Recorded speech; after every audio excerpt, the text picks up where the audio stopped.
Welcome to Leadership Icons, a platform dedicated to celebrating and sharing the stories of extraordinary leaders who are shaping the future of Pakistan. This series is brought to you by FranklinCovey, Pakistan, whose mission is to enable greatness. At FranklinCovey, we believe in the transformative power of visionary leadership and its profound impact on individuals, organizations, and communities. Today, we are honored to have with us Mr. Zafar Masud, a seasoned banker and reformist with a career spanning nearly 3 decades. He has held prominent leadership positions in multinational banks globally, including American Express Bank, Citigroup, Dubai Islamic Bank, and Barclays Bank. Notably, Mr. Masud was appointed twice as a member of the board of directors of the State Bank of Pakistan, where his contributions have left a lasting impact. Currently, he serves as the president and CEO of the Bank of Punjab, the country's second largest public sector bank with more than 14,000 staff members. Under his leadership, the bank has won numerous accolades, including the EFP Disability Inclusion Excellence Award and the Employer of Choice Award at the Gender Diversity Awards 2023, as well as the Best Bank for Small and Medium Businesses at the Pakistan Banking Awards in 2023. Beyond this, he holds several other key roles, including Chairman of the Board of Directors of Oil and Gas Development Company Limited and Chairman of the Pakistan Banks Association. His expertise is sought after in various prestigious committees, including the Prime Minister's Committee on Homegrown Economic Revival, and he actively contributes to academic institutions like the National Institute of Banking and Finance and the Institute of Business Administration, Karachi. In May 2020, he miraculously survived the PK-8303 plane crash in Karachi, an experience that has deeply influenced his perspective. His forthcoming book, Leased Breath, offers insights drawn from his journey as an air crash survivor. We present to you the man who has seen life, death, up close and personal. Mr. Zafar Masud, welcome to Leadership Icons. Thank you very much, Uma. Thank you. It's a pleasure to be here. Let's begin with the new strategic vision you introduced at the Bank of Punjab. What were the key elements and what success have you been able to get so far? Yeah. No,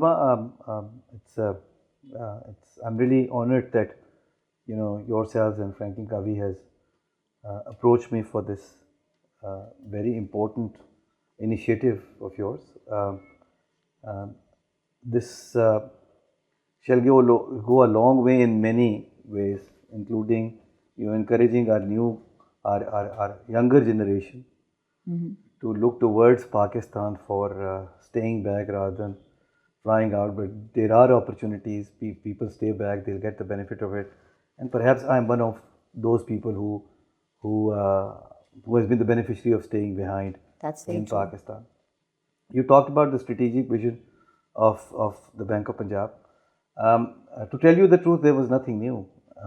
There was nothing out of the ordinary as such. It's all those usual stuff, and some people actually call it a cliche as well, which is customer centricity, digital focused, and social impact. But the fact of the matter is that it's the implementation of the strategic vision which is more important than anything else. And for the strategic vision to be effective and start delivering, it's the challenging is always in making sure that you follow the meritocracy in all your decisions. You hire the people who are better than you. You hire the people who are loyal to the organization and not to the individuals. Obviously, knowing the job is the primary requirement, but then they should also have the appreciation of the larger objective and the vision of the organization. They must be team players. Absolutely. So all that put together then helps you in making sure that the strategic vision that you put in place, which is, as I said, not something new or out of the ordinary. Everybody talks about it. It's the implementation piece and making sure how you bring in all the implementation pieces together to get this going. Uh, the biggest challenge, and you have to rise above your own self and interest and take certain decisions in the larger scheme of things are important for the organization. So, following the governance, which is not easy by the way, people would like to be the center of power, making the decision on their own, driving things on their own accord. But it's the governance piece which makes sure that whatever strategic vision you've put in place, it is inclusive. It has larger input from all levels and all from different people within the organization who matter to deliver it. And then, most importantly, you also need to make sure that at times you have to curtail your own power. You have to make sure that in order for the governance to be robust, you need to at times surrender your own power for a more inclusive and democratic decision making. And I think that makes the real difference of making the strategic vision work. So, you very rightly mentioned that you have to curtail your own power and to be a more inclusive leader. But how does that operate or look like, or I would signal, in a public sector organization? Very good question, Uma. The fact of the matter is that, in a public sector organization, this becomes even more important than a private sector setting. In a public sector organization, the objectives are much wider and broader. Absolutely. In a private sector organization, they are much narrower. So you tend to put in the structure in place where the balance is very much there with those objectives. And it's the governance piece which protects you from all sorts of political pressure that could come your way as well. So if you have a robust governance structure in place, you can always hide behind that governance structure and give a pushback to certain things which are perhaps not good for the organization or the fabric of the organization per se. Very true, very true. So, the governance structure, as you said, the implementation, I would say, its part in the execution is so very important. So, when we talk about an organization like yourself and such a huge bank, how does the strategic vision aligns with the national economic priorities, and what are you doing for the financial inclusion part of it? Yeah. So you see, when you're talking about large organizations, they can't make any strategic visions in isolation. It has to be embedded and integrated with the larger national economic interest and the piece of financial inclusion. They cannot be, it has to be a subset of the larger. Otherwise, you will always have a challenge or a resistance or a tension of the sorts between the two. Now, the tension is quite obvious when you talk about short-term objectives and slightly medium-term or long-term objectives, because as a commercial organization, the larger national economic priorities of financial inclusion piece has to have a medium to long-term horizon. The short-term piece is important from a commerciality and the commercial delivery of the organization. So it has to be a very good balance of the two. Very true. And you need to make sure that while you keep your eye on the ball as far as the short-term objective is concerned, but you should not lose the sight of the medium to long-term benefits, because the lives of the organizations are much longer than the lives of individuals. So the individuals need to be thinking, while I know that they have immediate benefits of the short-term objectives, but they must realize, and you need to sink that in, and communication, by the way, there plays a very key role to make them realize that, look, it's the medium-term perspective that will eventually take this organization to the next level and benefit your future generations, and where that fits in well with the overall economic priorities and the financial agenda. Very true. Very true. So, since we are talking about all the interventions that you've been doing, are there any specific examples that you would like to share with our larger audience on how your vision has transformed the Bank of Punjab into a more customer-centric and advanced, and a bank which is more advanced technologically? Yeah, so see, first of all, I don't think we are there yet as far as the customer appreciation and the importance is concerned. We are also we've covered lots of grounds, and we are moving very fast in terms of catching up on the digital needs of the market, but we still are lagging behind.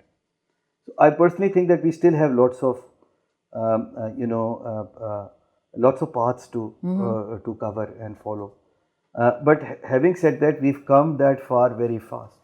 Okay. And we come that far very fast because we realize that in order for our survival, it's important that we start talking about customer at the center of our service delivery and our objectives and mission and vision. We also realize that we can't just ignore the impact of technology and digital piece. Also because we work more actively than the others perhaps for the larger government projects, the larger impactful government projects. But that is only possible when you have technology well integrated there, because the scale is so large that Exactly. it's impossible for anybody to manage. So in managing those government projects, we were perhaps the first ones who introduced the whole technology piece.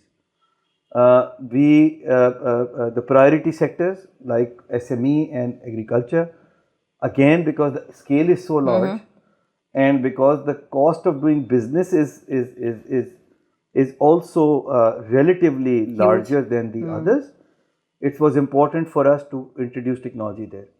And the result is that in SME, we've been recognized not only locally but internationally for using technology for promoting SME financing in Pakistan. So with technology there, we see that the world is really moving towards the DRB model, the digital retail banking model. You think our market is ready for this model? And where do you see the Bank of Punjab vis-a-vis this? So you see, it's interestingly enough, the transformation is actually much faster than what we had anticipated in pre-COVID era. And COVID era actually, give a real boost. The pace became faster for much us faster. to adapt. So where the total transaction used to be, let's say in 2020, 2021, around 23% of the total transaction were digitally done. In our bank, it's now 63%, for example, and in other banks, it's actually higher. Yes. So it's the demand which is coming from the retailers, from individuals who are asking for these digital banking products to be coming their way. So if you were to ask me 5 years ago, I would have told you, no, I think it will take some time to Our get market there. is not that ready. It's not getting there yet. Yeah. But now you see. things are moving so fast that my sense is that it will become a real need of the hour going into the future, and it will be absolutely imperative to be making digital offering more robust than what they are right now. Right. I'm sure that's a huge challenge vis-a-vis the risk and all the other factors associated with the DRB model. So look, this whole business of risk, it keeps on changing. It varies. It's a dynamic process. So there's a typical saying that there is always a cat and mouse game between the fraudsters and the preventers. In our case, so we used to worry about the fraud in the branches before, the manual fraud, parallel book being run and all. Now we are more concerned about technological frauds and need to be prepared for it. So these risks are getting dynamic, and we have to attune ourselves and be ready for them. Be ever ready for the new risks. Very true. So with all the changes in the market and the kind of products that we have to offer, the workforce the HR needs to be on the same wavelength also. So for that, an inclusive workspace, a work culture is something that that is so imperative for this kind of innovation that you're talking about. So I've heard there are a lot of changes that you were doing over here. So what specific changes did you implement to create a more inclusive and transparent work culture at BOP? Yeah. So you rightly said, Huma, that it's the inclusive environment which makes all the difference, especially in a fast changing world, because every mind, every individual thinks differently, and if you put all those different minds and thoughts together in one room, that's where you get the best of the innovation out. So it's very important that people with the different backgrounds are part and parcel of your organization and contributing and more inclusive in terms of making sure that the innovation that you're talking about, the new ideas that you're introducing, are the ones which have more acceptance and which are more broad based in terms of impact. So we've done a lot of work as far as the inclusivity piece is concerned. We introduced various policies and programs. We consistently been winning the Banking on Equality Award of the State Bank of Pakistan. We had introduced affirmative action policy for bringing in special people with special differently able people, the special people with special needs and special requirements. We brought in women. We've increased our take in women from 16% to 23%, and we consistently being outbeating the target which has been given to us by the central bank as far as the inclusion of differently abled and women are concerned. That's very heartening to know that, because a lot of time organizations talk about diversity and inclusion, but they stop at diversity. There is diversity, but the lack of inclusion is something that a lot of people... So there's no point having a diversity without inclusion. They have to go hand in hand. It will be only beneficial. Diversity is only beneficial when there's inclusion. Yep, absolutely. And inclusivity brings in the best of the ideas, as I said. And you are right. People talk about a lot about the DEI because that's the buzzword these days. But the real action is missing. In our organization, we genuinely believe in this.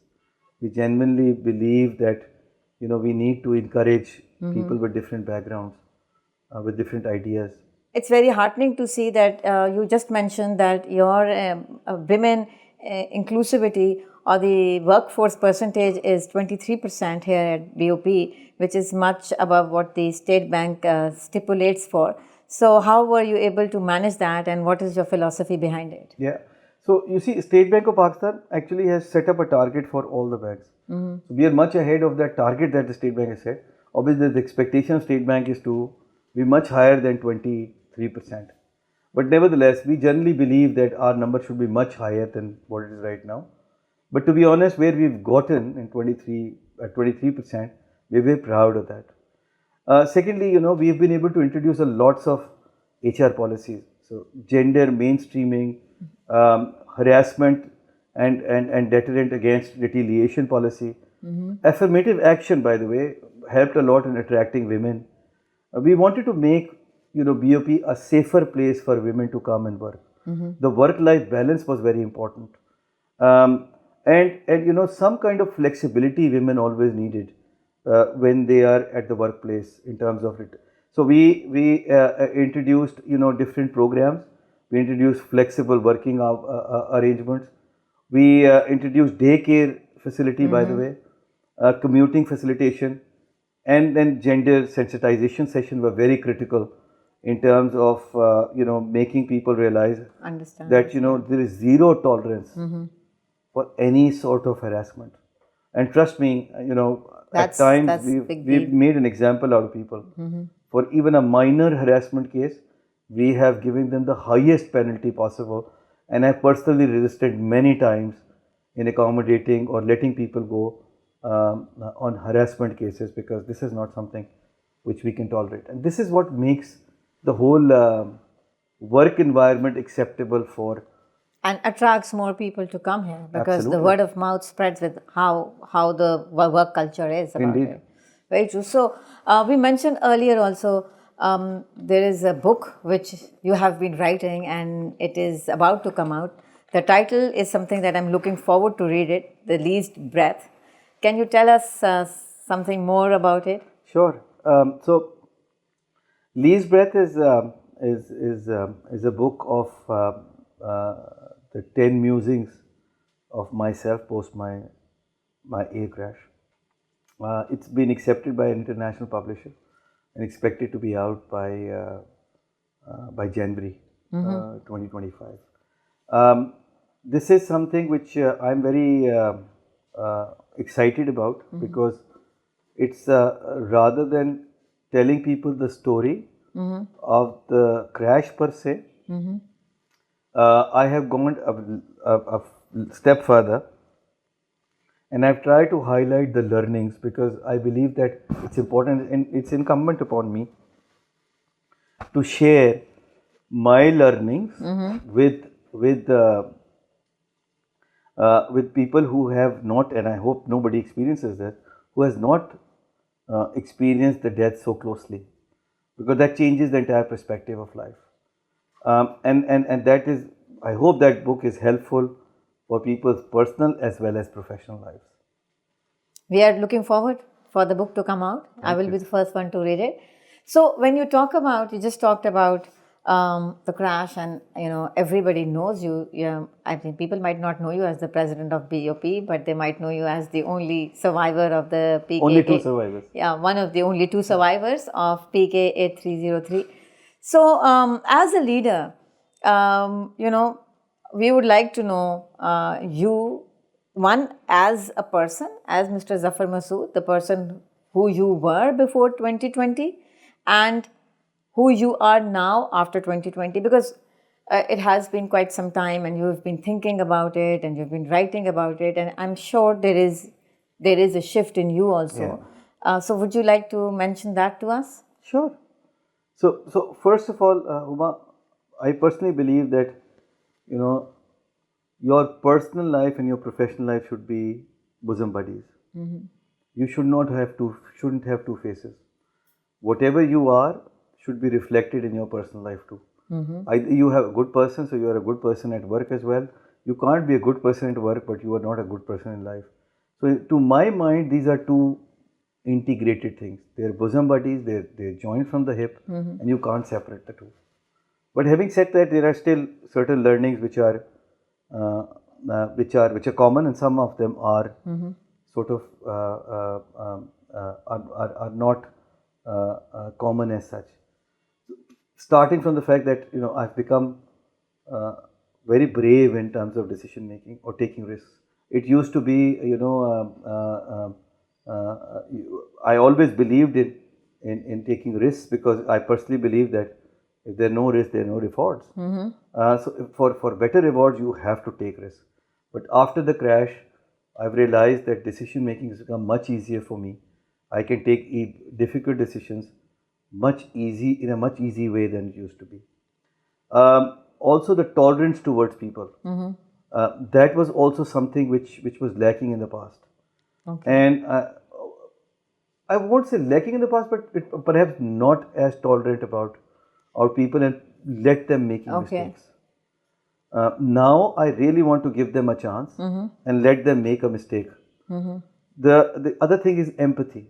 I have to make people realize, I have to understand people's problems in life, their challenges in life, and then work towards taking care of their deficits and problems, and help them, and then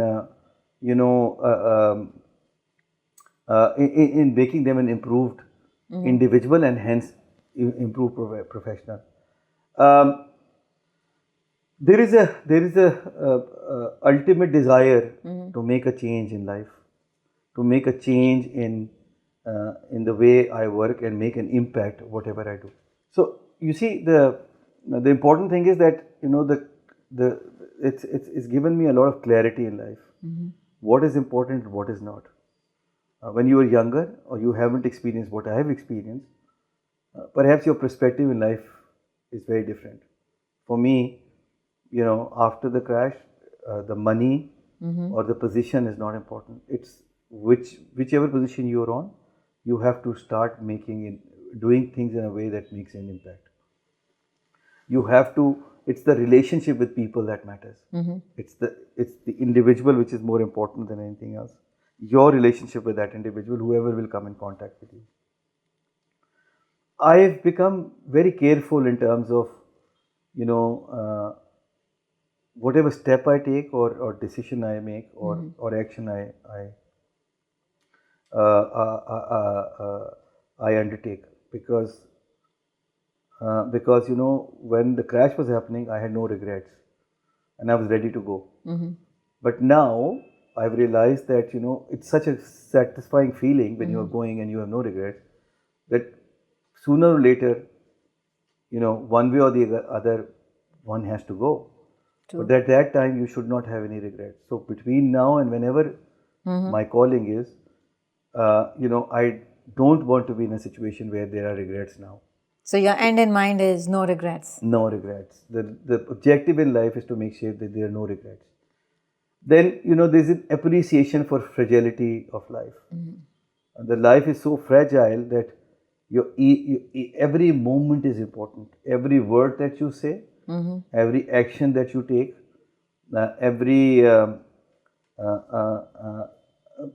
everything you do, you don't know whether you will have the second chance of doing it or undoing it of that what you've done just now. And then, as I said, it's all about the importance of relationships. It's important of your relationship with people. It's important about how important people are in your life. These are the few learnings. Huh? So I'm sure while you were recovering, there must be a lot of introspection that you would be doing at that point in time. So is there anything, I would say something that was very touching for you, or any significant moment that stands out to you while you were recovering? And how has that helped you in becoming this person who is resilient, who lives with this motto of no regrets? So, you know, Huma, it's your support system that is very important in life, and that keeps you going and making all the right decisions. In my case, the recovery was just impossible if I did not get the extra care and love from my family and friends. And to me, that is the most important element in one's life. I am, by the way, very fortunate in that respect, and always been. It's not just the crash. Even before that, I've got so much affection and love from my friends and family that is unbelievable. I believe I am the blessed one in that respect. But you know, after the crash, there were a couple of actions that I took, which I think I am very proud of. One is the fact that, you know, I decided to travel back on the same airline, on the same seat, and on the same flight going back to Lahore, because I wanted to get allay those fears in mind. That's a very bold step to take. It was very difficult because every single person around me, my family and friends, were opposing the idea of me traveling. And my mother did not talk to me for a couple of days, but this was important for my own sanity. It was also important from giving the message right, that look, these things happen, but you have to bounce back and take them head on. You can't just, you know, be overwhelmed by all of them and then change yourself. The other important thing was the fact that, you know, I decided to undergo psychiatric treatment. So I started talking to a psychiatrist. I've been through that treatment or the therapy for for 6 months until I went back to Lahore, came back 4 months after my crash, I came back to Lahore. And then he wanted to figure out after the travel how I behave. So it's continued for another 2 months. And then when he was completely satisfied that I seemed to be in the right frame of mind, and then he decided to move on. But for me to take that decision, and you know, despite all the taboos around it, to go for psychological therapy, psychiatric therapy, was a bold decision. Was a bold decision. I'm sure it was. And also, it would have been very overwhelming, though you did travel, but that 1.5 to quarter to 2 hours that you were traveling, I mean, it could have been quite overwhelming for you. And so, what have you been doing to build yourself or have a more stronger emotional resilience? Yeah, so you see, the luck, it's a mere luck that, you know, I fainted before the crash. And when I got the consciousness, I was already rescued.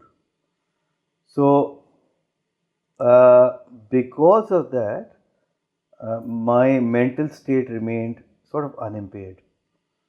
So I was lucky in that sense that I never experienced that kind of situation. But going through such a traumatic thing in life itself has lots of, lots of side effects. And the best thing is to take those fears head on, address them, is to try and keep yourself distracted and be positive, and look at the brighter side of things. Although it was a horrible thing that had happened, but there is always a brighter side to things than than merely the darker side. And I think that kept me going. That element kept me beating the possible negative repercussions of this. All right, thank you so much. You know, I was just thinking that even now there must be many things that overwhelm you. But how do you stop yourself from being overwhelmed? Yeah, so you see, one thing for sure is that you have to look at things in relative terms. Is it really worth your while to be excited about something? Is it something you really need to react in excitement, or you need to think through and then react? Because as I said, I'm extra careful now in making sure that none of my actions would lead to a possible regret when I'm leaving this world for the ultimate world. And this is very important, that you just do not react to things right away. So you pause and think through, and then you react. Over them. Yeah. And I literally started sleeping over them overnight, and then decide in the morning how do I need to react on something that needed that kind of attention. Yes, I think that's a very good measure of being in control of your emotions and also the reactions to whatever steps you would be taking. So after going through such a traumatic experience, how has your definition of success changed? Your outlook on life has changed, but how do you measure success now? Yeah, so first of all, success is a very relative term. It varies from individual to individual and their perspective, their orientation, their priorities in life.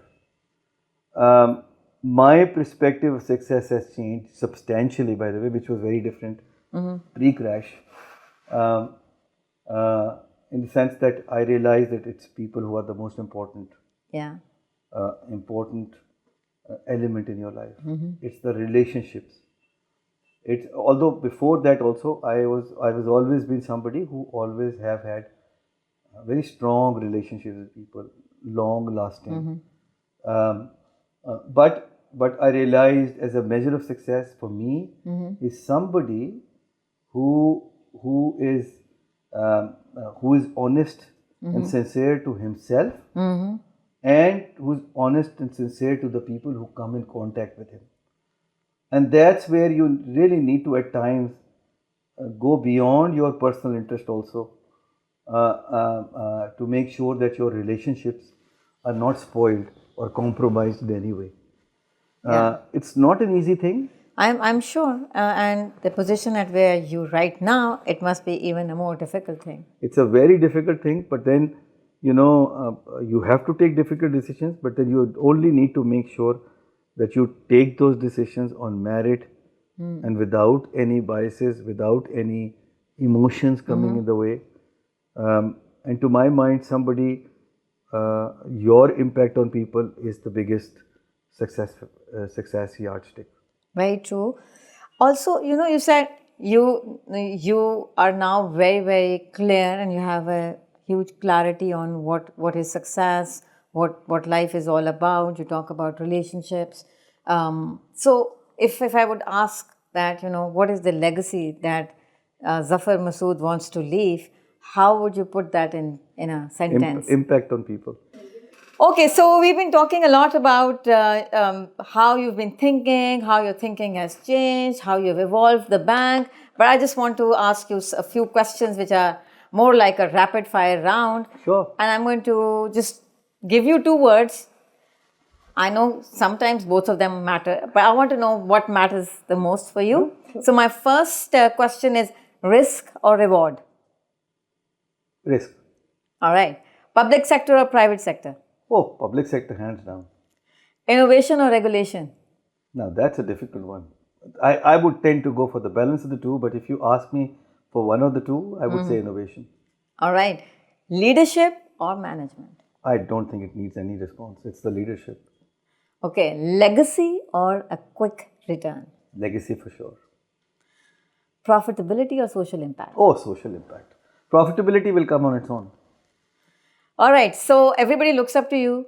You've been doing great work over here at BOP. Thank you. We keep on hearing about you, but we also want people like you who have this great positive impact, positive thinking, to give us a few words or a few thoughts for aspiring leaders who are going through a lot of challenges at this point in time, personal and professional. So what should they do to cultivate the resilience and maintain the integrity in their journey of leadership? So 3 things, Uma. Empathy, empathy, and only empathy. And I have a full thesis on it, by the way. I have a thesis called Management by Empathy. I genuinely believe that it's the empathy piece which makes all the difference in the world for making people motivated, committed, loyal, and at the end of the day, delivering at their best. You need to be empathetic with people. And then, as I told you earlier, it's all about, your professional life and your personal life should be the same. You should not have 2 faces. And trust me, the way you behave in the personal life, if you behave the same way in professional life, that makes a lot of difference. To be honest with you, we keep on talking about, people at work saying that, it's my family, but they don't behave with them as family. You have to, whatever you are saying, you have to stand by and live by your words. And that's only possible if you are an empathetic leader. That's only possible with empathy.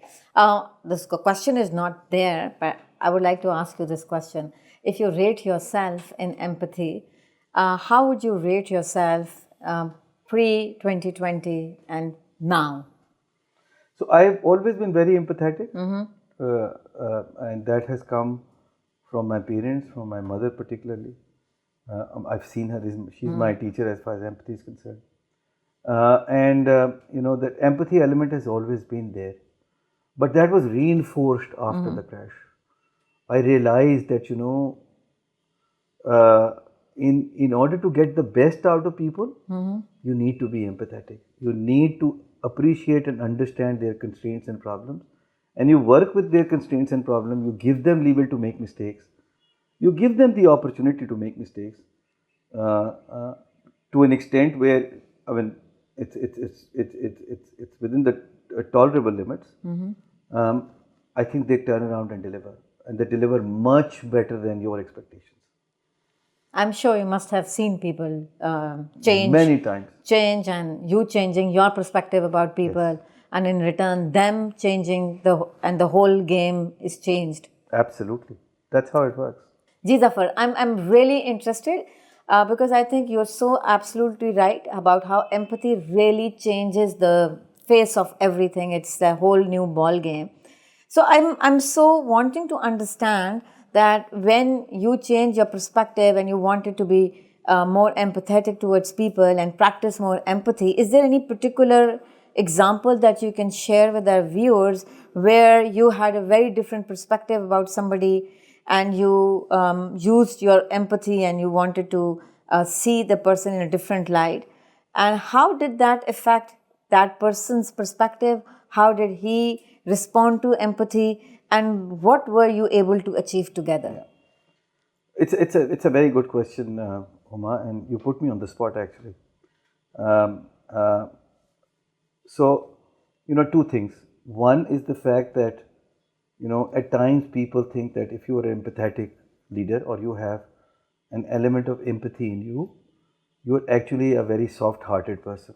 A weak. It's a or a weaker or a weak personality. It's a misnomer. Empathy means that you give people chances, you understand their constraints, work with them for better improvement. But that doesn't mean that you let them make mistakes and you let them go off the hook. That's not happening. Because the true empathetic leader has to make sure that this is my line I have to draw. Because if he is crossing or she is crossing that line, then she is actually treading in somebody else's area, and you are very unfair to that particular person or the group of persons at the expense of this person. So you need to work with people, you need to guide them. There has to be a relationship of honesty between the people I deal with. So this happens to me every day. This is not something which happened to one particular person and not to the other. People make mistakes. And when they come to me and say, look, sir, we made this mistake, but this is what the background was, this is what we did, and this is what happened, then I work with them and I tell them it's fine really. The moment they try and act over smart, they try and challenge my intelligence, that is somewhere I have to draw a line and tell them, look, I don't have tolerance for this. But as long as people accept that they have a mistake, that's good enough for me, because I know that now this person will be careful and work towards getting over that deficit or learning from this mistake, because he realized that mistake. This happens to me every day. And I've seen people improving every day. I've seen them delivering every day in a better light, in a better way. And other way around too, when people don't accept it and they keep on making the similar mistakes, then you have to deal with them differently. Yeah, and empathy actually really increases the trust in the relationship. Yes. And when the empathy is coming from top down, I'm sure there'll be a lot of trust within the organization also, because that's what brings people together. So it's the actions of the person at the top. I won't say leader, but that's would say whether you are the head of the department or you don't necessarily have to be. Everybody doesn't have to be a leader, but the person at the top, his or her actions makes the whole difference. You talk and say something else, but you practice different stuff. Then you can't be an effective boss or a leader or a manager. You will always be taken as somebody who has a real conflict in life, saying something else and delivering something else. So as long as that gap is not there, you will see the entire organization falling in place and following a joint vision or an element of empathy for each other. But you really have to practice it. You need to follow it religiously. Yes. Empathy doesn't happen with saying, it's all about practice. It's all about practice. Yeah. It has to be in the act. People think it takes a longer time, but it does not. No, it Like how Stephen Covey used to say with people, fast is slow and slow is fast. Yeah. So this is how it is. Yes. So thank you so very much for such a great conversation. welcome. I would say a very, very insightful conversation. much. A lot of learnings for us and for leaders all around our, I would say, target audience who would be watching this video. Oh, thank you for giving me this opportunity. Thank you so much.